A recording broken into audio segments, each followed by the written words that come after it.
नमस्कार, दो टूक में आपका स्वागत है। मैं हूं प्रखर श्रीवास्तव। कांग्रेस सरकार में ब्रह्मोस मिसाइल डील को लेकर एक बहुत बड़ा खुलासा हुआ है। एक रिपोर्ट में यह दावा किया गया है कि यूपीए सरकार ने पॉलिटिकल क्लियरेंस यानी राजनीतिक हरी झंडी नहीं होने का हवाला देकर कई बार ब्रह्मोस मिसाइल के निर्यात पर रोक लगाई। रिपोर्ट में यह दावा किया गया है कि मनमोहन सरकार ने बार बार ब्रह्मोस के निर्यात में देरी की, यानी यूपीए सरकार के समय से फैसला ना लेने की वजह से कई बार ब्रह्मोस मिसाइल का निर्यात नहीं हो पाया। 2014 में बीजेपी की सरकार बनने से पहले भी कांग्रेस की मनमोहन सरकार ने फिलीपींस के दौरे पर जा रही ब्रह्मोस एरोस्पेस की टीम को रोक दिया गया। इसकी वजह से पॉलिटिकल क्लियरेंस नहीं दिया गया, यह हवाला दिया गया। इसके अलावा रिपोर्ट में यह भी दावा किया गया है कि 2010 में राजधानी दिल्ली में मौजूद इंडोनेशिया की टीम जो उस वक्त दिल्ली में मौजूद थी, उसको ब्रह्मोस एरोस्पेस का दौरा करने से रोका गया। यानी ना केवल फिलीपींस बल्कि इंडोनेशिया जो ब्रह्मोस मिसाइल खरीदने के लिए इच्छुक थे, लेकिन मनमोहन सरकार की राजनीतिक हरी झंडी ना होने की वजह से ब्रह्मोस का एक्सपोर्ट नहीं किया गया। यानी दो देश ब्रह्मोस मिसाइल खरीदना चाहते थे, लेकिन उन्हें नहीं निर्यात करने दी गई। इतना ही नहीं, दावा तो यह तक किया गया कि 2011 में तत्कालीन विदेश सचिव ने डीआरडीओ को पत्र लिखकर कहा कि जब तक निर्यात नीति नहीं बनती तब तक ब्रह्मोस पर बातचीत ना हो, उसका निर्यात ना हो, यह संदेश देने की कोशिश की। यानी डिफेंस सेक्टर में निर्यात को लेकर यूपीए के काल में कोई नीति ही नहीं थी। यह खुलासा सामने आने के बाद प्रधानमंत्री नरेंद्र मोदी ने सोशल मीडिया पर तत्कालीन यूपीए सरकार यानी मनमोहन सरकार को आड़े हाथों लेते हुए यह कहा है कि कांग्रेस को लटकाने, भटकाने, अटकाने और बीच में मोटी मलाई मारने की आदत ने देश के रक्षा क्षेत्र को सबसे बड़ा आघात यानी नुकसान पहुंचाया है। आज दो टूक में हम इसी गंभीर मुद्दे पर चर्चा करेंगे कि आखिर डिफेंस एक्सपोर्ट की इतनी महत्वपूर्ण संभावित डील को क्यों रोका गया। इसके पीछे कोई दबाव था या कुछ और ही खेल चल रहा था। लेकिन उसके पहले देखते हैं कि पीएम मोदी का कुछ दिन पुराना वो बयान जिसमें उन्होंने बताया था कि डिफेंस सेक्टर में कैसे कांग्रेस सरकार के दौरान डिफेंस सेक्टर की पूरी तरह से अनदेखी की गई।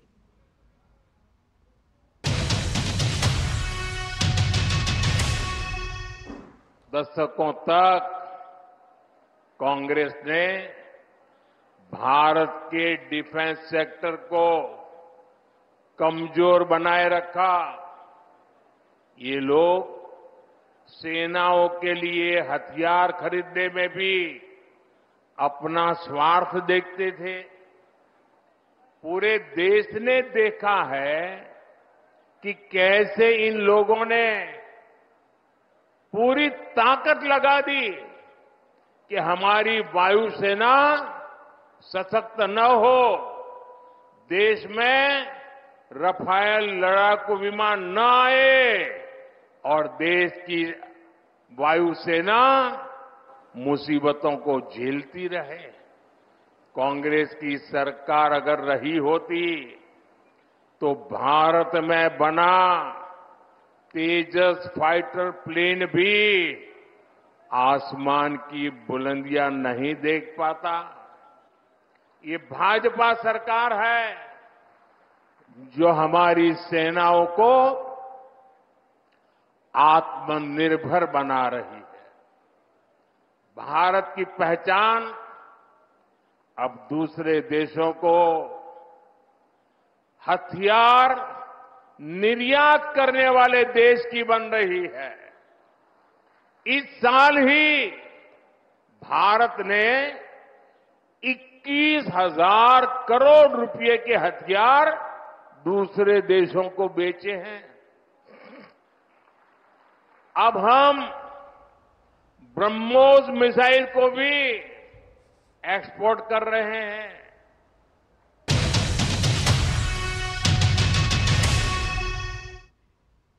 तो आज का बड़ा खुलासा यह है कि मनमोहन सरकार के दौरान ब्रह्मोस मिसाइल खरीदने के लिए एक नहीं बल्कि दो देश तैयार थे। एक था इंडोनेशिया और दूसरा था फिलीपींस। लेकिन राजनीतिक हरी झंडी ना मिलने और निर्यात को लेकर कोई नीति ना होने की वजह से ऐसा नहीं हो पाया।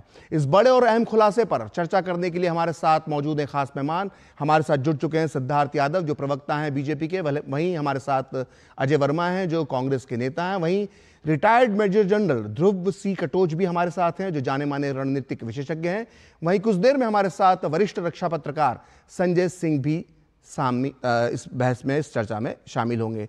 मेरा पहला सवाल सिद्धार्थ आपके साथ है। जिस तरह से पीएम मोदी ने इस पूरे मसले पर ट्वीट किया है, अभी तक इस चुनाव में 2024 के चुनाव को हम देखें तो रक्षा सौदे और रक्षा से जुड़े मुद्दे इतना बड़ा चुनावी मुद्दा नहीं बन रहे थे, लेकिन आखिरी 2 दौर के पहले जिस तरह से का एक ट्वीट प्रधानमंत्री मोदी का सामने आया है, क्या अब इससे जुड़ा मुद्दा भी अब चुनावी मुद्दा बन गया है और इससे चुनाव में मुद्दे को लेकर बीजेपी जाएगी? सिद्धार्थ।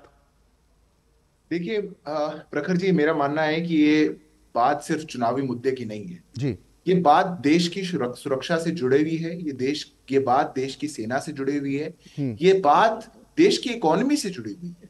और देश का वोटर, उसको सिर्फ चुनावों में नहीं पर इस देश के नागरिक होने के नाते हर किसी का ये अधिकार है कि वो जान सके कि हमारी देश की सरकारें हमारे साथ क्या करती आई थी। ये एक बहुत बड़ी रेवोल्यूशन इस मीडिया रिपोर्ट में हुई है और हमारे देश में हमारी ताकत को पीछे रखना, दबा कर रखना, उसको मतलब इतनी बड़ी एक पोटेंशियल जिसको हम एक्सपोर्ट करके हम सेना हथियार और सेना से जुड़े विषयों में एक इंपोर्टर होने की बजाय आज जो एक्सपोर्टर आ पाए हैं, हम 21-22 हजार करोड़ का एक्सपोर्ट हम कर पा रहे हैं। ऐसी क्या वजहें थी कि हमारी देश की पुरानी सरकारें उसकी अनुमति देने के कारण, उसमें डिले के कारण वो भारत की ताकत को कम आंकती रही थी। चुनावों में तो हमने सुना ही है, चुनाव में तो कोई हमको समझा रहा था कि पाकिस्तान से इज्जत से बात होनी चाहिए, कोई समझा रहा था उनने चूड़ियां थोड़ी पहनी है, उनके पास तो एटम बम है। और कुछ पॉलिटिकल पार्टियां विपक्षी गठबंधन की ऐसी भी थी जिन्होंने कहा था कि हमारे को अपने एटम बमों को पानी में बहा देना चाहिए। पर आज सवाल देश की जनता के मन में यह है कि अगर भारत के पास वो काबिलियत और ताकत थी तो क्यों हमारी डेलीगेशन को रोका गया? अगर हमारे पास वो ताकत थी तो क्यों फिलीपींस के सौदे को रोका गया? अगर हमारे पास वो ताकत थी तो ऐसा क्या डिले था? ये कौन सी साजिश है पुरानी, या ये किसका दबाव है जो हमारी देश की ताकत को कम आंकने पर इस देश की सरकार ने मजबूर किया? हम तो सुनते आए थे, मैं 10 सेकंड और लूंगा प्रखर जी। हम सुनते आए थे कि कैसे हमारे देश की सेना के पास आधुनिक हथियार नहीं होते थे, नाइट विजन तक नहीं होता था। और मैं बड़ी गंभीरता से आपको कहना चाहता हूं, मैं एक सेना के परिवार से आता हूं, मेरा पूरा परिवार सेना में रहा है। मेरे पिताजी ने स्वयं शहादत दी कारगिल के युद्ध में, और हम लोग सेना के परिवार से जुड़े हुए लोग जानते हैं इस बात को कि कैसे हमारे सेना के मनोबल को ही नहीं, जो मूलभूत सुविधाएं हुआ करती थी, सियाचिन में हमारे तैनात सैनिकों को जो मूलभूत सूट की आवश्यकता होती थी, उसके भी लाले पुरानी सरकारों में पड़ जाया करते थे। क्या मजबूरी है? क्या कांग्रेस पार्टी से नहीं प्रश्न पूछा जाए कि ये जो चीन के साथ, कम्युनिस्ट पार्टी के साथ उनका एमओयू हुआ, क्या वो कारण है, या पाकिस्तान प्रेम कुछ कारण है, या कौन सा कारण है? ये एक बड़ी रेवोल्यूशन है। आपने कांग्रेस पार्टी सवाल पूछ लिया, मैं सीधे सवाल पूछ लेता हूं अजय वर्मा से। कांग्रेस के नेता हमारे साथ मौजूद हैं। असल में इस पूरे खुलासे में अजय वर्मा, जो सबसे चौंकाने वाली बात और गंभीर बात जो सामने आ रही है कि निर्यात की नीति तक नहीं थी। मतलब दो देश जो हैं वो हमारी ब्रह्मोस मिसाइल खरीदना चाहते हैं, लेकिन रक्षा सचिव, विदेश सचिव ये पत्र लिख रही है कि अभी निर्यात को लेकर हमारी नीति नहीं है, ये एक्सपोर्ट ना किया जाए। क्या 2014 के पहले इस तरह से स्थिति थी हमारे देश में? अजय जी। देखिए प्रखर जी, सबसे पहले तो मैं बताऊं, चूंकि रक्षा का मामला है उस पर मैं डिस्कस करूंगा। एक्चुअली में भारत ही 2014 के बाद आजाद हुआ था। एक वास्को डिगामा साहब गुजरात से आए थे जिन्होंने भारत की खोज की थी।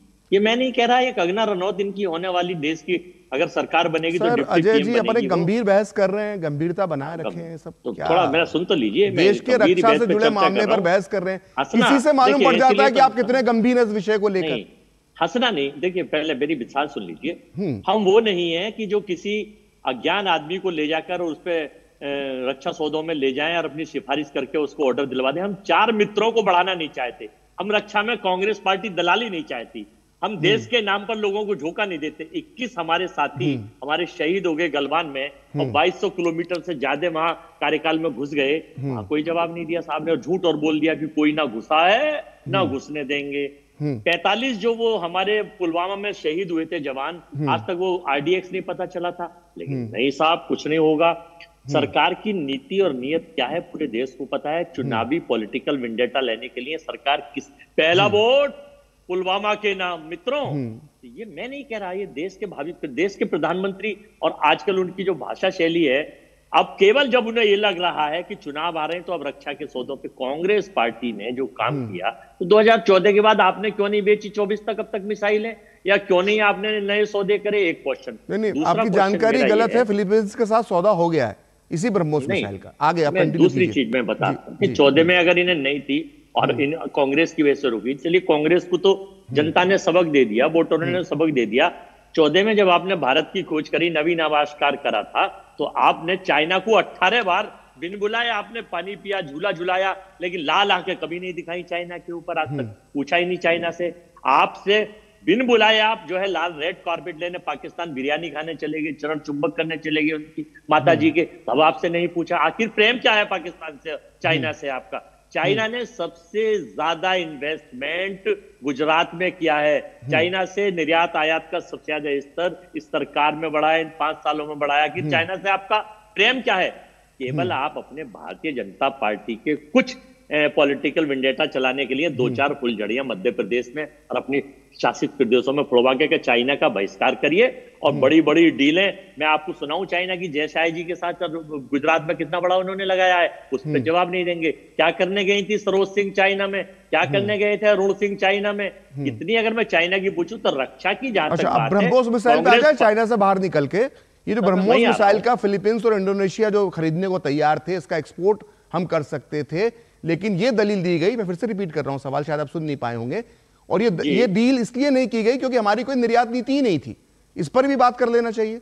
चाइना पर तो आपने एक अच्छा संदेश दे दिया जो देना था। हम ये चाहते थे कि साहब एक अच्छी डील हो, भारत का नाम हो, कहीं दलालों का दलाली ना हो। जैसे देखा था ना राजीव गांधी कितने करियर निकल के आए थे, और दूसरे में अडानी किस तरह से नाकाबिल होते हुए भी आपने किस तरह से सौदों में इन्वॉल्वमेंट किया था।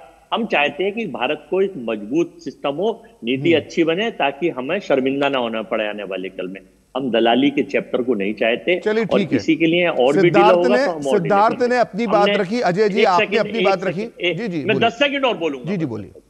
देखिए पूरे देश ने अभी देखा कि भारत में भारत के एक सरकारी सूचकांक ने बताया कि 21 लाख लोग पॉल्यूशन से मरते हैं। अडानी ने कोयला लिया इंडोनेशिया से 3,500 मेट्रिक उसका वाला, जिसको 6,500 बना के $28 में खरीदा और $92 में मोदी जी की शह पर एक तमिलनाडु में सरकारी कंपनी को बेच दिया। तो हम ऐसे 4 लोगों को नहीं बढ़ा रहे। चलिए ठीक है सिद्धार्थ, आप क्या कहेंगे? सिद्धार्थ जो आरोप लगाए हैं और वो पूरी बात चीन पर ले गए। अजय देखिए प्रखर जी, अगर आप आज की अभी रिकॉर्डिंग को रिवाइंड करेंगे तो ये कहते कहते कहने लगे थे कि भावी प्रधानमंत्री मोदी जी, पर आज मैं इनको राजनीतिक रूप से नहीं घेरूंगा। इनके मन में क्या है मैं उस पर नहीं जाऊंगा कि देश की रक्षा और सुरक्षा का मामला है। क्यों नहीं आपने अभी 2.5, 3, 4 मिनट इनको दिए? ये एक कारण बता पाए कि ऐसा हुआ था? क्यों नहीं बता पा रहे? क्या हुई बात ऐसी? अरे आपने हमारे देश में निर्यात की नीति नहीं थी, डिफेंस का एक्सपोर्ट नहीं था। आपका जो एजेंडा है बुद्धों से भटकाने का, अजय जी वो बीच में आपको टोका नहीं उन्होंने, कृपया उनको बोलने दीजिए प्लीज। मेरा एजेंडा नहीं है श्रीवास्तव जी, एक सेकंड, जो ये देश का, मैं आपके पास आऊंगा ना, आपकी बात सुनने के लिए आऊंगा आपके पास। अपना एजेंडा चलाने के लिए, बुद्धों से भटकाने के लिए मैं उस पर नहीं भटकूंगा। अरे ठीक है, मत भटकिएगा, लेकिन अभी दूसरे को तो डिस्टर्ब मत कीजिए। आपके बीच में नहीं बोले थे वो सिद्धार्थ जी, अब आप उनकी बात सुनिए अजय जी। ये जो नीति का प्रश्न है। अगर हमारे देश में, क्या हमारा देश ऐसे ही चलाने की मंशा थी, ऐसे ही चलाते आए थे और ऐसे ही चलाने का सोचते हैं कि निर्यात की नीति नहीं है, टेक्नोलॉजी आ गई, मंशा आ गई। और ये कौन से मित्र की मिसाइल है? डीआरडीओ बनाता है ब्रह्मोस, पर आपको तो मित्र मित्र मित्र अपना एक राग रट रखा है। 4 बातें सीख कर आ गए, उसी को रिपीट करते रहते और फिर यहाँ बैठ के कह रहे एजेंडा पे नहीं चलूंगा। डीआरडीओ और रक्षा ने मिलकर बनाई है, दोनों नॉलेज बढ़ा लीजिए दोनों ने।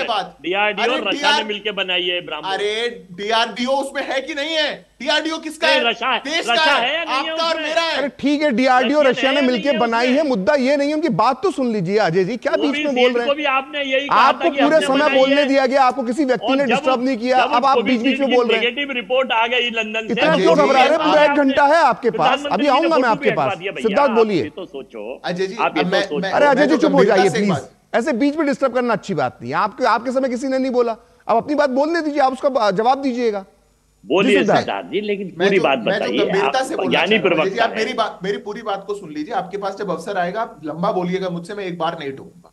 मेरी बात बस इतनी है, अगर आपने किसी एक डील को होने से रोका, अगर आपके पास कोई नीति नहीं थी, अगर आपने भारत की एक इतनी बड़ी पोटेंशियल को दबाने का एक ऐसा एक घटना हमारे सामने आई, कुछ तो कारण रहे होंगे, कारण बता दीजिए।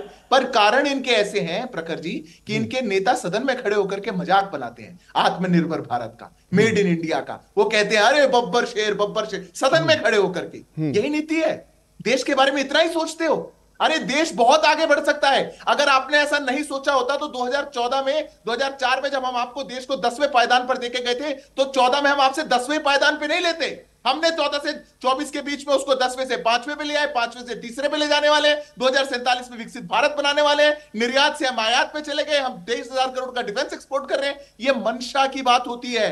मैं मान भी लूं, अगर आपको बेनिफिट ऑफ डाउट दे भी दूं कि आपकी कोई चीन और पाकिस्तान से सेटिंग नहीं थी, फिर भी मैं कोई कारण नहीं ढूंढ पा रहा हूं अजय जी कि आप देश की पोटेंशियल को दबाने का ऐसा एक प्रयास क्यों करेंगे। क्यों आप कहेंगे कि हमारे पास चूंकि नीति नहीं है इसलिए हम फिलीपींस और इंडोनेशिया को नहीं दे पाएंगे। डील आज हो चुकी है, रक्षा बजट क्यों घटा रहे हैं? देश आगे बढ़ रहा है और आपका काल तो जा चुका है, इसलिए अब देश को कोई नहीं रोक सकता। ठीक है, हमारे साथ रिटायर्ड मेजर जनरल ध्रुव सिंह कटोच हैं। आप कटोच साहब, आपने दोनों की बातें सुनी, दोनों राजनीतिक दल हैं, अपनी अपनी उनकी दलीलें हैं, लेकिन आप एक रक्षा विशेषज्ञ हैं, लंबा अनुभव आपके साथ भारतीय सेना के साथ काम करने का है। इस जो खुलासा हुआ है इसे आप किस तरह से देखते हैं कटोच साहब? शुक्रिया श्रीवास्तव जी, धन्यवाद। अब देखिए, बहुत साल पहले, मेरे रिटायर होने से पहले ही, मैं भी ये 2004, 2005, 2006 की बात कर रहा हूँ जी, तब से मैंने इस विषय के ऊपर काफी ध्यान देना शुरू किया था, और रिटायरमेंट के बाद तो बहुत ही दिया मैंने जी। तो दो चीजें बिल्कुल सामने आई और जिसके ऊपर मैं लिखता भी था और उन समय से मैं लिखता आ रहा हूँ। सबसे पहले विषय ये था कि प्राइवेट सेक्टर को हम क्यों नहीं डिफेंस इक्विपमेंट बनाने के अंदर ले आते हैं, और दूसरा है कि हम अपने डिफेंस इक्विपमेंट को रोक क्यों लगा रहे हैं। तो एक बार क्या हुआ कि एक बांग्लादेश के बड़े सीनियर जो पूर्व एम्बेसडर रहे, हाई कमिश्नर रहे भारत के, उनसे मैंने बात की। मैंने कहा देखिए, आप चीन से हथियार लेते हैं, अब भारत से क्यों नहीं लेते हो? हमारे हथियार उनसे अच्छे हैं। तो उनका जवाब उस समय पर, ये कई साल हो चुके हैं, उनका जवाब उस समय तक ये था कि देखिए, हम भारत से लेना चाहते हैं अगर भारत बेचने को तैयार हो। ये बहुत महत्वपूर्ण बात कह रहे हैं कटोच साहब। ये किस साल की बात होगी, किसकी सरकार तब रही होगी? ये मेरे ख्याल से 2009-2010 की बात है। यूपीए की सरकार थी जी। मैं सरकार के ऊपर नहीं जा रहा हूं, मैं तो सिर्फ हम उससे अंदाजा लगा रहे हैं, नीतियों को लेकर हम अंदाजा लगा रहे हैं। पॉलिटिकल विषय में मैं पढ़ना नहीं चाहता हूं। जी बिल्कुल बिल्कुल। श्रीलंका की तरफ से भी जब उनका प्रॉब्लम चल रहा था एलटीटी के साथ, तब भी उन्होंने हथियारों का जिक्र किया था भारत से, भारत ने इनकार किया।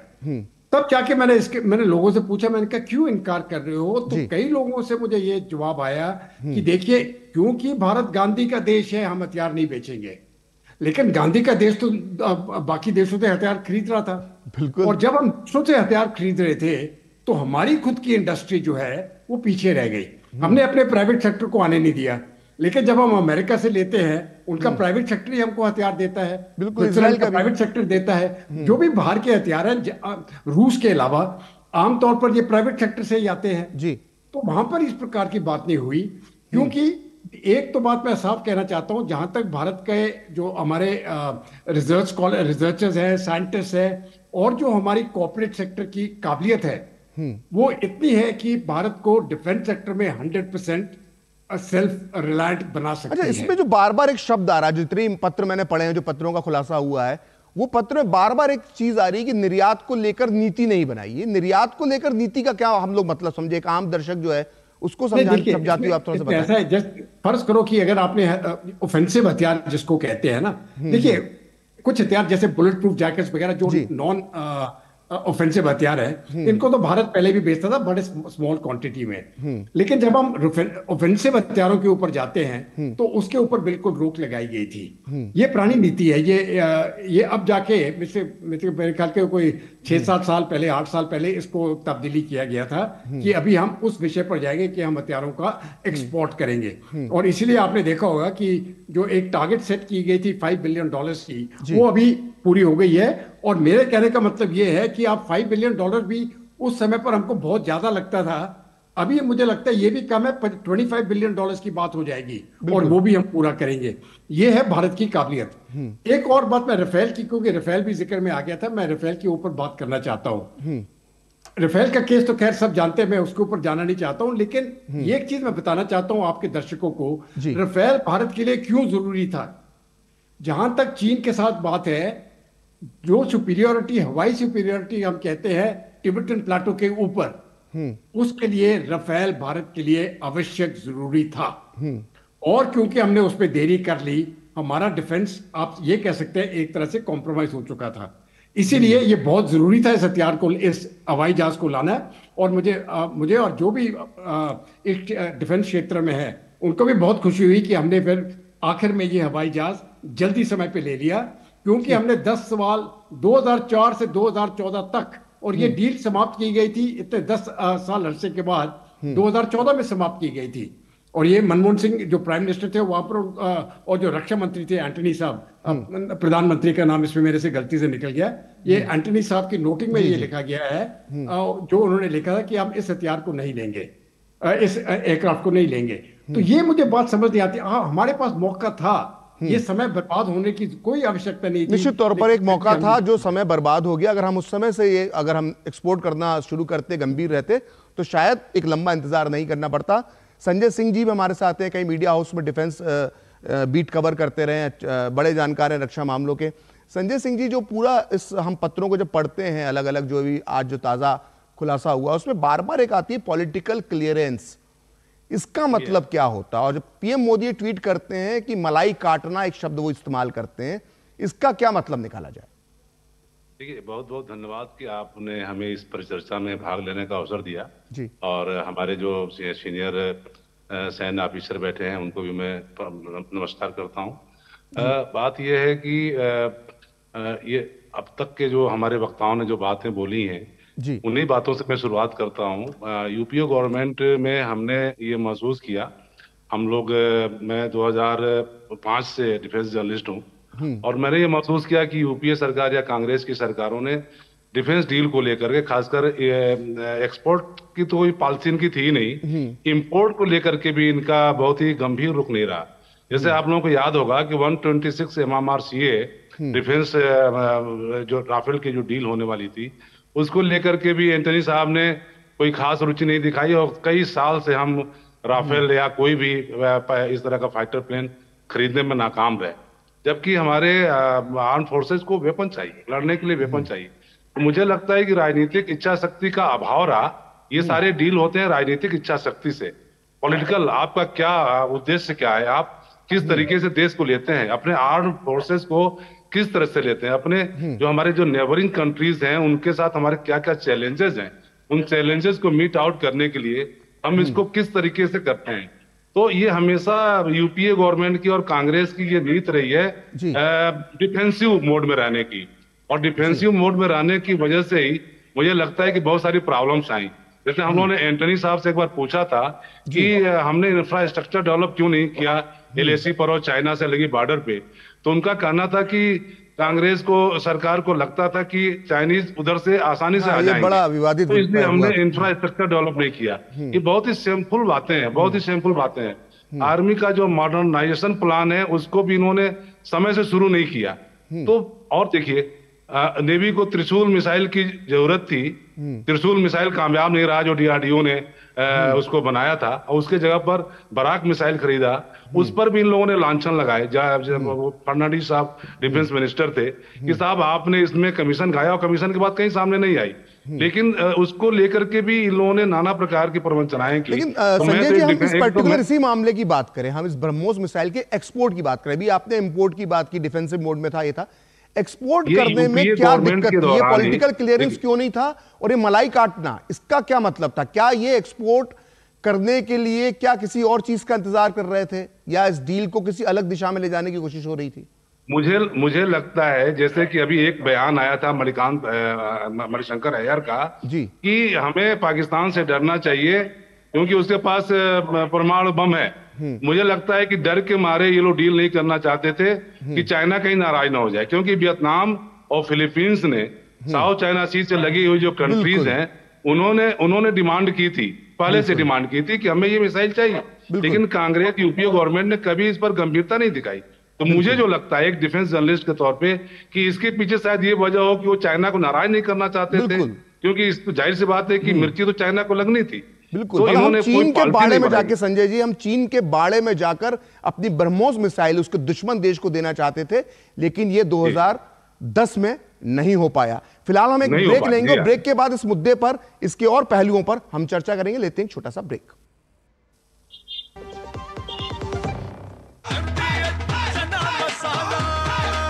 अब छोलिया हो या लोबिया, सफेद चने या काले चने, सब कुछ मजेदार बने। हो गया इंतजाम। किसका? गुड्डी की फीस का। दिखा। 20,000 का लोन तुरंत। पता है कौन दे रहा है, ब्याज कितना है? लोन विनियमित संस्थानों से ही लें और कर्ज उतना जितनी जरूरत, वो भी जांच कर। हो गया इंतजाम। पगार एडवांस में भेजिए। आरबीआई कहता है, सही वित्तीय बर्ताव करे आपका बचाव। काफी टैलेंटेड है आपकी बेटी। सर, बड़ी होकर इंडिया के लिए खेलना चाहती है। उसके फ्यूचर के लिए अभी से मैंने सेविंग भी स्टार्ट कर दी है। फ्यूचर की बात है तो सिर्फ उसे नहीं, आपको भी मैदान में उतरना पड़ेगा। मुझे? इनका मतलब है म्यूचुअल फंड्स के मैदान में। सिर्फ सेविंग्स नहीं, हर महीने म्यूचुअल फंड्स में भी इन्वेस्ट कीजिए। वरना आपकी बेटी तो बड़ी होगी, पर उसके लिए सेव किए हुए पैसे शायद उतने ही रह जाएंगे। सही है सर। म्यूचुअल फंड निवेश बाजार जोखिमों के अधीन है। योजना से जुड़े सभी दस्तावेजों को ध्यान से पढ़ें। तेरी होने वाली मदर इन लॉ कुछ ज्यादा ही ट्रेडिशनल है। ट्रेडिशनल लोग ज्यादा इमोशनल होते हैं। तो भाई साहब, अब कोई किसी की लाइफ में आग नहीं लगा पाएगा। समर कूल, जो हर दिल करे कबूल। जीरा से प्यास बुझाए, डाइजेशन के लिए मस्त, शरीर में नमक पानी का बैलेंस बनाए। सिप सिप जीरा सिप जीरा सिप, इंग्लिश का जर्नी और जीरा सिप जीरा सिप जीरा SIP. Curiosity can take you to some out of the world places. Took me to the moon today. Curious about this place? Scan this QR code before I take it off with my Seat tires.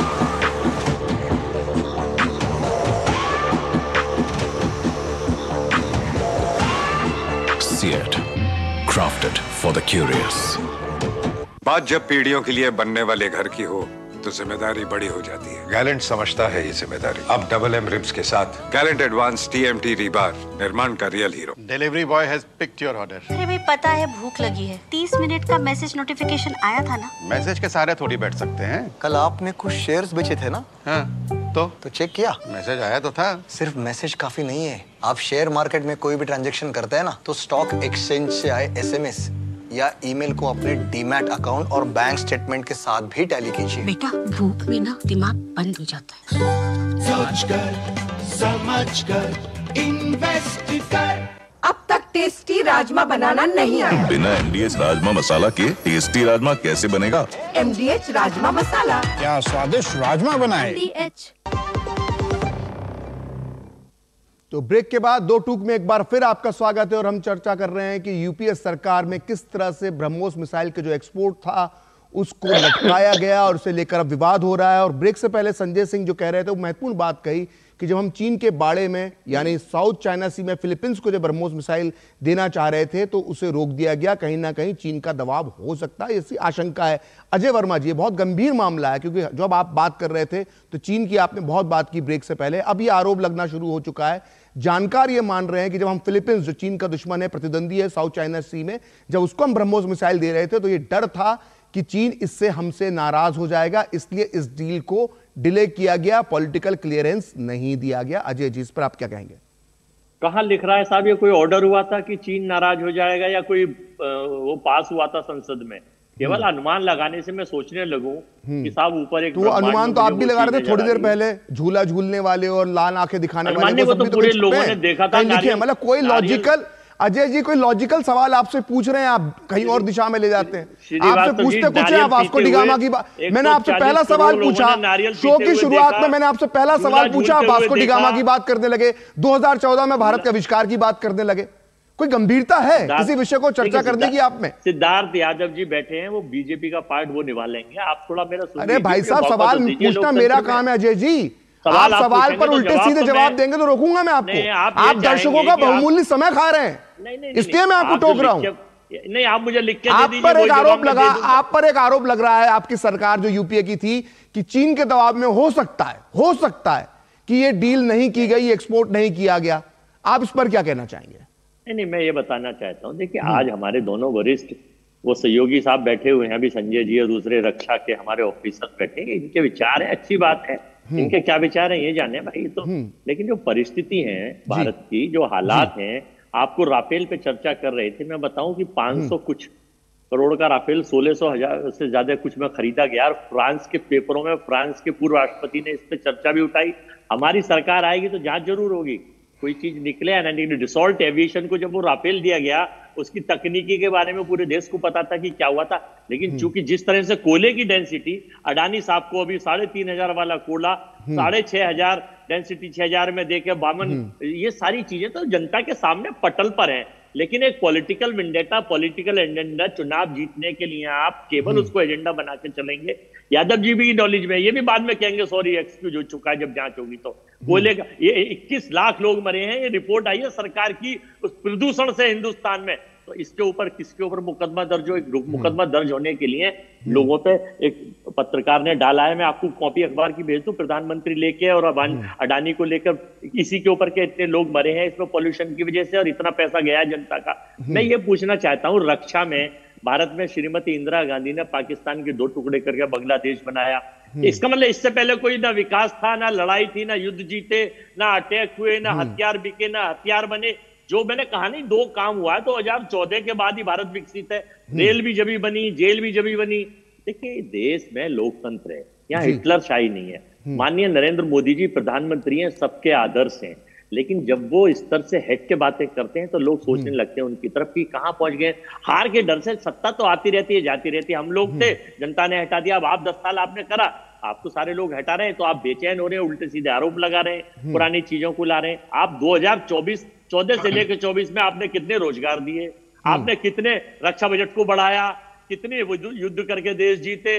वो कंगना रनौत कहती है कि साहब के phone पे 3रा world war रुक गया, तो साहब आप फोन कर दीजिए।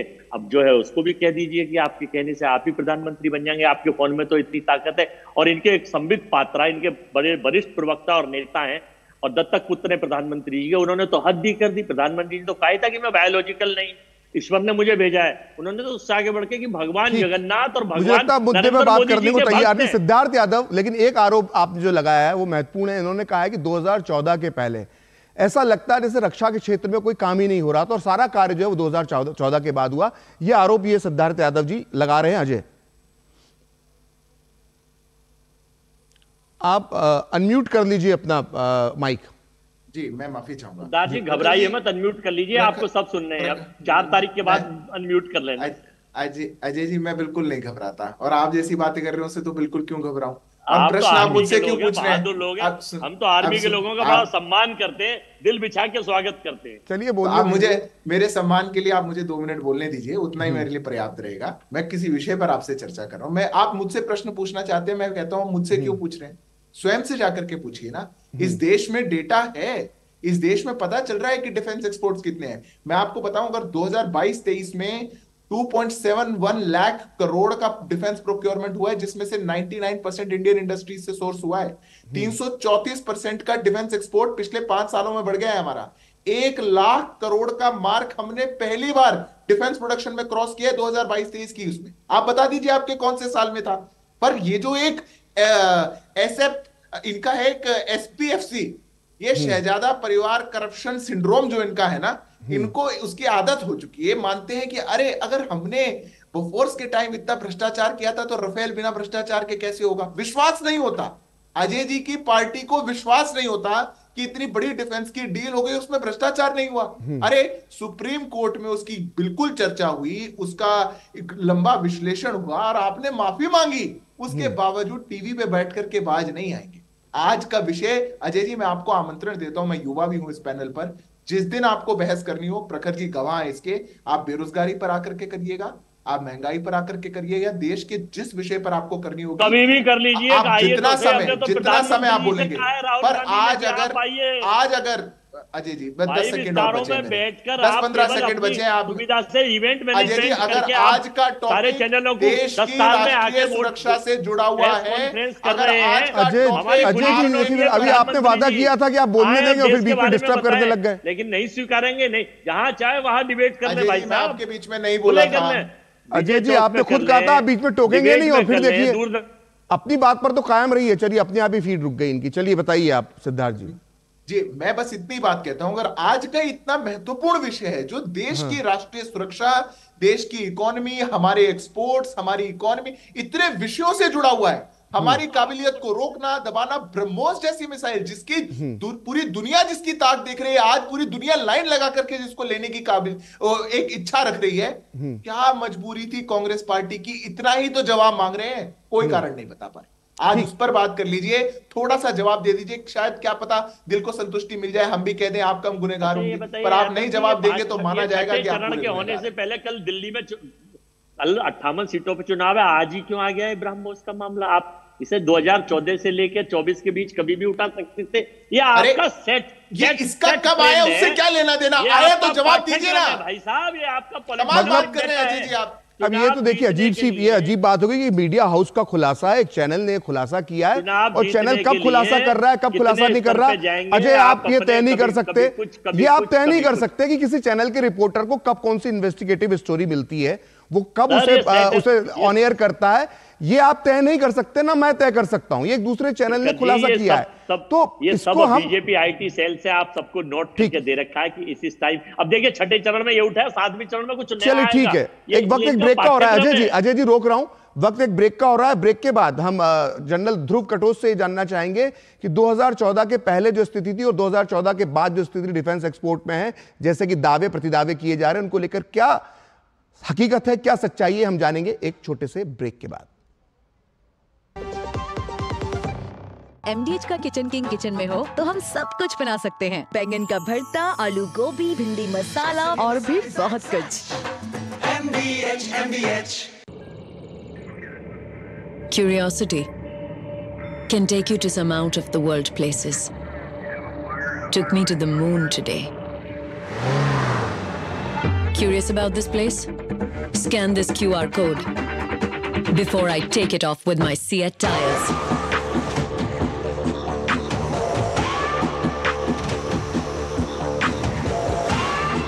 Seat, crafted for the curious. Sir, आप किस एज में रिटायर हुए थे? 39। सोच रहा था काश मेरी भी रिटायर्ड लाइफ आप जैसी हो। उसके लिए मैदान में उतरना पड़ेगा। उतरूंगा ना सर। अरे भाई यहाँ नहीं, म्यूचुअल फंड्स के मैदान में। Mutual funds? हर महीने इन्वेस्ट करो, फ्यूचर की तैयारी करो। करोड़ों लोग इन्वेस्ट कर रहे हैं और देश के साथ आगे बढ़ रहे हैं। सही है सर। तो आ जाओ मैदान में। म्यूचुअल फंड निवेश बाजार जोखिमों के अधीन है। योजना से जुड़े सभी दस्तावेजों को ध्यान से पढ़ें। कब तक लंबी लाइनों में उम्र बिताइएगा? डिजिटल पेमेंट अपनाइए, चुटकी में हल पाइए। पुराने तरीके कब तक अपनाइएगा? डिजिटल पेमेंट बहुत आसान है, देखिए चुटकी में पेमेंट चुकाइए। बटुआ ढूंढ रहे हैं? डिजिटल पेमेंट अपनाइए, कभी भी कहीं भी और सुरक्षित। हमने तो इन्हें डिजिटल पेमेंट करना सिखा दिया है, आपने? RBI कहता है कि डिजिटल पेमेंट अपनाओ, औरों को भी सिखाओ। आधे बाउल दही में 4 चम्मच MDH चटनी पुदीना मसाला डाला, स्टर करो, पुदीना चटनी तैयार। MDH चटनी पुदीना मसाला। बात जब पीढ़ियों के लिए बनने वाले घर की हो तो जिम्मेदारी बड़ी हो जाती है। गैलेंट समझता है ये जिम्मेदारी। अब MM रिब्स के साथ गैलेंट एडवांस TMT रीबार, निर्माण का रियल हीरो। क्लेम में कोई प्रॉब्लम तो नहीं होगी ना?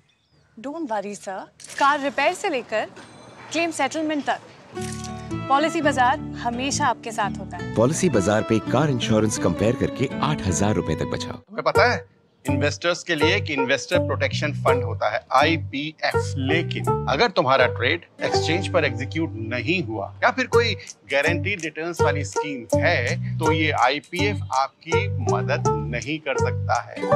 और अगर आपका ब्रोकर ही डिफॉल्टर बन जाए तो फिर IPF आपको कॉम्पेंसेशन दिला सकता है। कहाँ से सीखा? NSE की साइट पर। सोच कर समझ कर इन्वेस्ट कर। जिन्होंने यूज किया है वो जानते हैं असली हींग का स्वाद। MDH सुपर हींग, शुद्धता का असली तड़का। MDH। तो दो टूक में ब्रेक के बाद एक बार फिर आपका स्वागत है और मेरा अगला सवाल मेजर जनरल रिटायर्ड ध्रुव कटोच से है। कटोच साहब, जो हम बात अभी कर रहे हैं कि अगर 10 साल पहले इंडोनेशिया को या फिलीपींस को वो डील हो जाती है, एक्सपोर्ट कर देते, तो उससे हमें कितना लाभ होता कि हम 10 साल पीछे चले गए। और दूसरा मेरा सवाल है, क्योंकि आपने एक लंबे समय तक पूरे इस स्थिति और इस व्यवस्था को देखा है, 2014 के पहले और 2014 के बाद क्या अंतर आया है डिफेंस एक्सपोर्ट में, जो दावा सिद्धार्थ यादव इस वक्त बीजेपी की प्रवक्ता कर रहे थे? क्या वो दावा जो किया वो क्या हकीकत के करीब है? देखिए, मैंने देखा है, मैं उसके ऊपर ही उसके ऊपर ही चर्चा करूंगा। मैं 3 चीजों पर चर्चा करूंगा। सबसे पहले जो लाइन ऑफ कंट्रोल के ऊपर जो हमारा कम्युनिकेशन इंफ्रास्ट्रक्चर था, मैंने अरुणाचल प्रदेश में डिवीजन कमांड की है और उस समय पर कामेंग सेक्टर में जो तवांग सेक्टर, जिसको अगर आप समझना चाहते हैं, तवांग सेक्टर में जो है जो कम्युनिकेशन इंफ्रास्ट्रक्चर था वो बहुत कमजोर था। बिल्कुल। और हम बार बार बोलते थे कि इसको इम्प्रूवमेंट करने की आवश्यकता है। ये 2005-2006 की बात है। जी बिल्कुल। तो ये बड़े लंबे अरसे से ये चल रहा था, इंफ्रास्ट्रक्चर के ऊपर कोई ध्यान नहीं दिया। अब जाके अगर आप वहां पर जाएंगे तो देखेंगे जमीन आसमान का फर्क है। और ये अरुणाचल प्रदेश में और ईस्ट लद्दाख में दोनों जगह में ये देखने में मिल रहा है। एक तो ये बहुत बड़ा फर्क है, बहुत ही बड़ा फर्क है। दूसरा, जहां तक हम प्रोडक्शन की बात कर रहे हैं, जो सेल्फ रिलायंस की जब हम बात करते हैं, तो हमारी प्रोडक्शन एजेंसीज अभी जिस प्रकार से बहुत प्राइवेट सेक्टर भी और पब्लिक सेक्टर के साथ मिलकर भी जिस प्रकार से मैं एक मिसाल देता हूं, आर्टिलरी गन्स अभी बनाना शुरू कर दी है। ये एक बहुत बड़ा मिसाल है। जिस प्रकार से तेजस एयरक्राफ्ट बनाया गया है, जिस प्रकार से अभी एयरक्राफ्ट कैरियर बनाया गया है, तो हम तीनों देखेंगे, एयरफोर्स में, नेवी में और सेना में, जिस प्रकार से वो इंडिजिनस प्रोडक्शन अभी शुरू हुआ है, इस प्रकार की इस तेजी से पहले कभी भी काम नहीं हुआ है। तीसरी बात हम कहते हैं एक्सपोर्ट्स की। एक्सपोर्ट तो श्रीवास्तव जी, मैंने आपको शुरू में बता दिया था, हमारी पॉलिसी थी कि एक्सपोर्ट्स नहीं होंगे। अच्छा। तो जो भी नॉन ऑफेंसिव हथियार जो होते हैं उन्हीं के ऊपर थोड़ा छोटा मोटा एक्सपोर्ट होता था, बाकी कोई एक्सपोर्ट नहीं होता था। वो पॉलिसी अभी तब्दीली हो गई है और अब जाके एक्सपोर्ट्स हो रहे हैं। और जैसे मैंने आपको बताया, $5 बिलियन के एक्सपोर्ट हो चुके हैं। ये बहुत ही जल्दी 1-2-4 सालों में ये $25 बिलियन तक चला जाएगा। लोग हैरान हो जाएंगे, क्योंकि भारत में वो काबिलियत है हमारे कॉर्पोरेट सेक्टर में और हमारे साइंटिस्ट में, तो और रिसर्च और डेवलपमेंट में। तो मुझे तो कोई शक नहीं है कि हम बहुत तेजी के रास्ते पे एक्सपोर्ट के ऊपर जा रहे हैं। इंडिजिनस प्रोडक्शन भी हमारी सेना के लिए पूरा हो रहा है। और जिस प्रकार से हम डिफेंस के ऊपर जितना पैसा खर्च होता था, काफी हद तक वो पैसा वसूल हो जाएगा एक्सपोर्ट्स में ही। ये मैं कहना चाहता हूँ। ठीक है संजय जी, जो हम इस पूरे पत्र को पढ़ते हैं, जो पूर्व विदेश सचिव निरुपमा राव जो पत्र लिखती हैं, उसमें एक डीआरडीओ को वो जब रोकती हैं एक्सपोर्ट के लिए, सलाह देती हैं कि नहीं एक्सपोर्ट इंडोनेशिया और फिलीपींस को करना चाहिए ब्रह्मोस मिसाइल, तो उस पर कोई चीज़ लिखती हैं कि सीमाओं की स्थिति का हवाला देती हैं। तो फिलीपींस और इंडोनेशिया जाहिर तौर पर भारत से उनकी सीमाएं नहीं लगती हैं, लेकिन जब वो कहती हैं सीमाओं की स्थितियां, तो इसका क्या मतलब निकाला जा सकता है संजय? इसका मतलब तो साफ साफ है श्रीवास्तव जी कि ये डरे हुए लोग हैं। मुझे लगता है कि डिफेंसिव लोग हैं। इन्होंने हिंदी चीनी भाई भाई के बाद जो चाइना ने 162 में जो हमारे पर आक्रमण किया था, उसके बाद भी सबक नहीं लिया। इनको अपने डिफेंस पॉलिसी में चेंज करना चाहिए था, इन्होंने नहीं चेंज किया। और यही वजह है, डिफेंसिव होने की वजह से ही हमारे मुंबई पर अटैक हुआ, डिफेंसिव होने की वजह से ही हमारे यहाँ पर बम विस्फोट हुए। और आप देखिए, चाइना अगर जब पाकिस्तान को वेपन्स दे सकता है, तो हम उन देशों को क्यों नहीं दे सकते जो चाइना के दुश्मन देश हैं? बिल्कुल। अगर हमने ये काम पहले किया होता, अगर मलेशिया को और चीन तो एक तरह से पूरी जो है आपको भारत को घेरने की कोशिश कर रहा है, पनडुब्बियां भेज रहा है नीचे, पूरा उसने एक प्लान बना रखा है भारत को। बिल्कुल, हमारे जितने भी नेबरिंग कंट्रीज हैं, जहां मलेशिया देखिए आज हमारे साथ नहीं है, उसको उसके खाते में खड़ा हुआ है। तो हमें भी ऐसा करना चाहिए कि चाइना के साथ जो ऐसे देश जो हमारे मित्र देश हैं और चाइना से उनकी ठनी हुई है, खासकर साउथ चाइना सी में, उस पर हमें जोर देना चाहिए। और वियतनाम ने भी मांगा था ब्रह्मोस काफी दिनों से मांगा था। ये अगर पहले दिए होते तो आज साउथ चाइना सी की स्थिति कुछ और होती। आप देखिए कि हिंद महासागर में चाइना घुसता है, उसकी पनडुब्बियां आती हैं, बराबर विजिलेंस करती हैं, लेकिन हम उसका माकूल जवाब तब तक नहीं दे पाते थे, तब नहीं दे पाते थे, आज दे रहे हैं। और हमारे आर्मी के ऑफिसर ने सही बात बोली है, एलएसी पर एलओसी पर जो स्थितियां पहले थी आज से 15 साल पहले, 10 साल पहले, वो आज नहीं है। वहां पर इंफ्रास्ट्रक्चर का काफी कुछ डेवलप हो रहा है, गांव विकसित किए जा रहे हैं, जवाब दे रहे हैं। और आपने जो बात कही कि एके एंटनी साहब ने तो ये तक कह दिया था कि अगर सड़कें हैं तो यहां से चीनी सैनिक जो है इन सड़कों का इस्तेमाल करते हुए आ जाएंगे।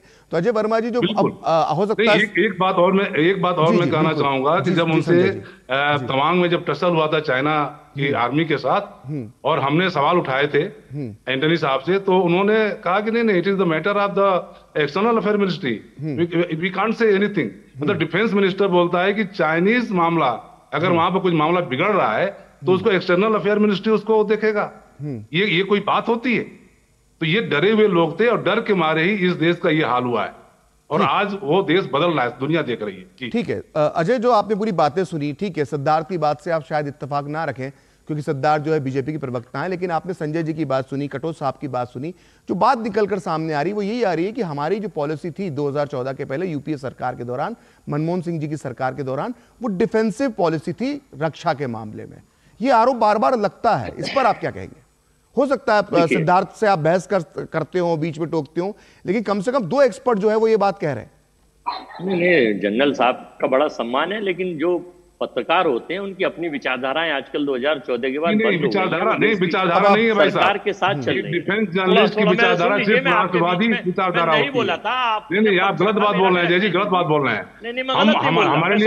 हमारे लिए नेशन फर्स्ट है, हमारे लिए कोई विचारधारा नहीं। मैं पूरे देश के मित्र मीडिया, पूरे देश के अगर चाइना या पाकिस्तान हमारे देश में घुस रहा है, जो सवाल प्रधानमंत्री जी से पूछना चाहिए वो सवाल पूछते नहीं है, उनसे अब दिक्कत क्या है ना अजय वर्मा जी, दिक्कत ये है कि जब देश की सुरक्षा से जुड़ा मुद्दा है, आप 4 लोग चर्चा कर रहे हैं, उसमें भी आप विचारधारा लेकर आएंगे। मैं मुद्दों पे लाना चाहता हूँ। देखिए, रक्षा बजट थोड़ा सा सुन लीजिए, अभी बता रहे थे सिद्धार्थ जी, भारत ने वित्तीय वर्ष 2014-15 FY15 में रक्षा बजट के लिए 2.29 ट्रिलियन रुपए आवंटित किए, यानी 3,17,207 करोड़ रुपए खर्च किए, और यह केंद्र सरकार के कुल व्यय का 19.07 था। अब 2024 का कुल व्यय का कितना है, घटता चला जा रहा है। और जो 1 रैंक 1 पेंशन में देश की सरकार ने क्या किया आज तक, सिवाय झूठ बोलने के कुछ नहीं किया, केवल बहकाया गया। और चाइना के पॉइंट्स पे जो मैं पूछना चाह रहा था कि जो वो बनाया था, क्योंकि मेरे पास इस वक्त मुद्दा उस पर चर्चा नहीं थी, मैं ये कहना चाहता हूं कि मेन मुद्दों से भटकाकर ध्यान भटकाने के लिए, आप चुनाव जीतने के लिए ये पॉलिटिकल विंडेटा ना चलाएं तो ज्यादा बेहतर है। मुद्दों की लड़ाई लड़ें, भ्रष्टाचार की बात करें, देश हित की बात करें, महंगाई पे बात करें, छात्रों पे, नवयुवकों पे, महिला सुरक्षा पर, देश के हालात पर। आने वाले कल में आप कह रहे हैं कि आप अच्छी बात है भाई, विजन तो होना चाहिए प्रधानमंत्री जी का, चलो अपने हर नेता का है, लेकिन जहां पर पार्टी छोटी हो जाए और नेता बड़ा हो जाए तो वहां पे थोड़ा विचार करना अजय जी थोड़ा सा हो सकता है मेरी जानकारी कम हो, 2019 में कांग्रेस पार्टी ने सबसे बड़ा चुनावी मुद्दा क्या बनाया था? कांग्रेस पार्टी तो हमेशा जनता के मुद्दों पे, भ्रष्टाचार के मुद्दों पर, राफेल जनता का मुद्दा था, रक्षा सौदे से जुड़ा मुद्दा था। तो आप राफेल को मुद्दा बना सकते हैं, उस पर आप चौकीदार चोर है के नारे लगा सकते हैं, लेकिन ब्रह्मोस मिसाइल को लेकर एक खुलासा होता है तो मीडिया हाउस ने इस समय एक खुलासा क्यों किया? ये जो पत्रकार बोल रहे हैं इनकी विचारधारा कुछ होगी, तब आप दूसरी बात करने लगते हैं। लेकिन जब 2019 में राफेल को मुद्दा बनाया जाता है तब आपकी सोच अलग होती है। तो ऐसे तो नहीं चलेगा ना अजय जी। आप फ्रांस के राष्ट्रपति का मैं स्टेटमेंट आपको भेज दूं निकाल के, अभी नहीं, सुप्रीम कोर्ट उस पर दे चुका ना, सुप्रीम कोर्ट संजय जी बता दीजिए सुप्रीम कोर्ट ने क्या कहा है राफेल के मामले में, सुप्रीम कोर्ट क्या कह चुका है जरा बता दीजिए। राजीव गांधी जी को क्लीन चिट कितनी मिली है, कितना इन्होंने उसे गिरा के उठा के, क्लीन चिट मिली, सत्य है, ठीक है, वो बहुत तो सत्य है, क्लीन चिट मिली राजीव गांधी को, उसी तरह से राफेल में सुप्रीम कोर्ट ने भी क्लीन चिट दी, लेकिन ये आपको मानना पड़ेगा ना, ये आपको जो सत्य है वो तो मानना पड़ेगा। हमारी सरकार आएगी। मैं एक सवाल पूछना चाहूंगा कांग्रेस जी संजय जी बोलिए। मैं कांग्रेस के स्पोक्स पर्सन से एक सवाल करना चाहता हूं। आप राफेल की बात कर रहे हैं, कांग्रेस ने यूपीए गवर्नमेंट ने राफेल क्यों नहीं खरीदा? आप 126 MRCA आप लड़ाकू विमान खरीदने के लिए 10 सालों तक 15 सालों तक आप काम करते रहे, लेकिन आपने एक भी विमान नहीं खरीदा। क्या एयरफोर्स ने डिमांड नहीं की थी? 42 सुनिए भाई साहब, सुन लीजिए, 42 स्क्वाड्रन की जरूरत होती है। सुनिए, हमारे देश को फाइटर प्लेन की 42 स्क्वाड्रन चाहिए। आज 28 स्क्वाड्रन बचे हुए हमारे पास। आपके समय में आपने क्यों नहीं बढ़ाया? अरे 100 कुछ अगर डबल फ्रंट पर वार हो तो हमें 42 स्क्वाड्रन चाहिए और आज 28 स्क्वाड्रन है। सवाल पूछा है तो सुन ठीक है अजय जी बोलिए, अजय बोलिए। आप राष्ट्रवाद की बातें करते हैं, नहीं राष्ट्रवाद की हम बातें करते हैं, आप कहते हैं कि हम विचारधारा हमारी है। हमारे पास डिसॉल्ट एविएशन जैसी वो संस्था नहीं थी जो प्रधानमंत्री जी के मित्रों की है, वो नहीं थी हमारे पास, इसलिए नहीं खरीदे हमने। ये मुद्दे की बात है और इसमें नहीं, आपके लिए इसकी कोई वैल्यू नहीं थी, आपके लिए इसकी कोई वैल्यू नहीं थी, आप चाहते ही नहीं थे। एंटनी साहब बेदाग निकलना चाहते थे। मैं बताता हूँ, एंटनी साहब बेदाग निकलना चाहते थे। उनको डर था कि कहीं इस पर कुछ हो न जाए, जैसे वीवीआईपी हेलीकॉप्टर्स में आप लोगों ने इस तरह के काम किए थे। इस डर के मारे एंटनी साहब ने इस डील को फाइनल नहीं किया। हमने तो 1600 कुछ करोड़ में नहीं खरीदा, 500 कुछ करोड़ में खरीदना चाह रहे थे। और ये फ्रांस क्यों नहीं खरीदा आपने? किसने मना किया था आपको? आप बताइए, 500 करोड़ में अगर राफेल मिल रहा था तो आपने खरीदा क्यों नहीं? इसका कोई जवाब है आपके पास? ये सब तय हो चुका था 2011 में, पढ़िए उठा के आप। जी नहीं, कुछ तय नहीं हुआ था, कुछ तय नहीं हुआ था। आप जिस तरह के आंकड़े बता रहे हैं, ऐसा लग रहा है कि सेना के लिए ट्रक खरीदने के आंकड़े बता रहे हैं। विचारधारा में बांध रहे हैं। सिद्धार्थ जी, मैं एक राष्ट्रवादी जर्नलिस्ट हूं। मैं आप ऐसा नहीं कर सकते, आपकी ये विचारधारा की बात है। ये नेशन फर्स्ट, हमारे लिए देश फर्स्ट, हमारे देश प्रथम है। हमारे लिए नहीं हूँ मैं, भगवान को और सेना को पॉलिटिसाइज हिंदू की बात ही नहीं है। यहाँ पर आप हिंदू मुस्लिम में आ गए। आप, मैं भगवान को भक्त नहीं बनाता। आप हिंदू मुस्लिम में आ गए। आप बताइए, ये हाल है आपका। आई एम नॉट पेड, मैं पेड नहीं हूँ। आप ये सोचते हो कि किसी सिद्धार्थ जी, ठीक है, आप क्या है क्या नहीं है छोड़ दीजिए उस बात को। फिलहाल आप कांग्रेस के नेता हैं हमारे लिए, हमसे इतना जानते हैं आपके बारे में। सिद्धार्थ यादव जी जो बार बार आरोप लग रहा है, फिर अजय वर्मा जी ये कह रहे हैं कि ये जो पूरा मामला है ये सिर्फ चुनावी वोट और चुनाव को देखकर ही ये बार बार उछाला जा रहा है। इसकी टाइमिंग पर वो सवाल उठा रहे हैं अजय जी। सवाल जो उठा रहे हैं वो यही वाला है कि जो चुनाव आ रहे हैं इसलिए ये इस तरह का मुद्दे उठाए जा रहे हैं। देखिए प्रखर जी, मैं फिर से कहता हूं, टाइमिंग का कोई विषय नहीं है। पर अभी अजय जी एक बात की शुरुआत कर रहे थे, वो बात उन्होंने पूरी नहीं कही, बीच में छोड़ दी। उन्होंने गिनना शुरू किया कि 14-15 में डिफेंस पे खर्च इतना होता था और वो इतना प्रतिशत था। फिर लास्ट में जाके अनुपात बोले पर एब्सोल्यूट नंबर नहीं बोल रहे। अरे एब्सोल्यूट नंबर दर बदर साल बढ़ता गया और आज जितना है उतने की कल्पना नहीं कर सकते थे। पर आपके लिए अनफॉर्चुनेट फॉर यू ऐसा हो गया कि देश का बजट तो 45 लाख करोड़ पे चला गया, तो 10 लाख करोड़ का कैपिटल एक्सपेंडिचर भी हो रहा है। इस देश में बहुत बड़ी बड़ी इन्वेस्टमेंट्स भी हो रही हैं, रेल रोड का भी काम हो रहा है। इस देश में इन्वेस्टमेंट्स भी आ रही है, इस देश में स्टार्टअप्स भी आ रहे हैं, बिजनेस भी आ रहे हैं, सब कुछ आ रहा है। और साथ ही साथ इस देश का डिफेंस एक्सपोर्ट भी बढ़ रहा है, डिफेंस पर खर्च भी बढ़ रहा है और 1 रैंक 1 पेंशन भी हो गया। आप नहीं सोच पाए थे, जाकर के पूछिए ना किसी से, ओआरओपी हुआ कि नहीं हुआ। और दूसरी बार सरकार बनने के 62 दिन के अंदर हुआ था अजय जी। इसलिए जो काम आप इतिहास में नहीं कर पाए वो काम भाजपा करके दिखा। ठीक है अजय जी बोलिए, अजय जी डॉल लूंगा, ऐसा ना क्या करें आप वरिष्ठ व्यक्ति, ऐसा मत करा। समय कम है, अजय जी को मौका दीजिए। मैं बस 10 सेकंड ले रहा हूं, मैं 10 सेकंड ले रहा हूं। ये देश का इतिहास जानता है किसने हमारी यूएन की परमानेंट सीट को चाइना प्रेम में चाइना को दिया, किसने एक्साई चीन चाइना को दिया। कौन कहता है कि पाकिस्तान ने चूड़ियां नहीं पहनी, कौन कहता है कि उनके पास एटमी ताकत है, कौन कहता है कि उनका महिमा मंडन करिए। और देश जानता है दूसरी तरफ विकल्प क्या है। ठीक है, जिसको जैसे वो तैसा जवाब समय का अभाव है, आप देख रहे होंगे घड़ी इस वक्त 10:55 होने वाले, 9:55 होने वाले। नहीं देखा, अरे जब आप 5वीं अर्थव्यवस्था विश्व गुरु बनने आए थे तो 10 साल में तो 10 गुना बढ़ना चाहिए था। अरे बनने नहीं आए थे, बना रहे हैं, देश को बना रहे हैं। थोड़ा टाइम रखने दीजिए अजय जी। समय की बाध्यता है, माफी चाहूंगा, मुझे आपको रोकना पड़ रहा है। बिरयानी खाने नहीं गए, हम रेड कारपेट लेने नहीं गए, हम पैर छूने नहीं गए, हम बिना बुलाए झूला झूलने नहीं गए। हमने अजय जी आपने दिखाई, चाइना घुस गया और हमने ये नहीं कहा कि कोई भी घुसा ही नहीं, कोई घुसा ही नहीं है। शहीद हमारे सैनिक हो गए और शहीदों की शहादत का उनको। ठीक है, मैं आपको अब यहां पे रोकूंगा। दो आपने जो बात की 10 साल की, तो 10 साल में जो है 2016 के बाद 10 गुना डिफेंस एक्सपोर्ट बढ़ चुका है। और आपने कही लद्दाख में और चीन के घुसने की बात, तो retired army general chief Naravane साहब ने साफ साफ कह दिया था कि पूर्वी लद्दाख में चीन के साथ महीने तक चले गतिरोध में भारत ने अपने क्षेत्र की एक भी इंच जमीन नहीं खोई है। अगर आप भारत के पूर्व सेनाध्यक्ष की बात मानने को तैयार नहीं है तो फिर आप सिद्धार्थ यादव की बात कैसे मान सकते हैं। फिलहाल मुझे इस बहस को यहीं विराम देना पड़ेगा। आप चारों मेहमानों का डीडी न्यूज के साथ जुड़ने के लिए बहुत बहुत धन्यवाद।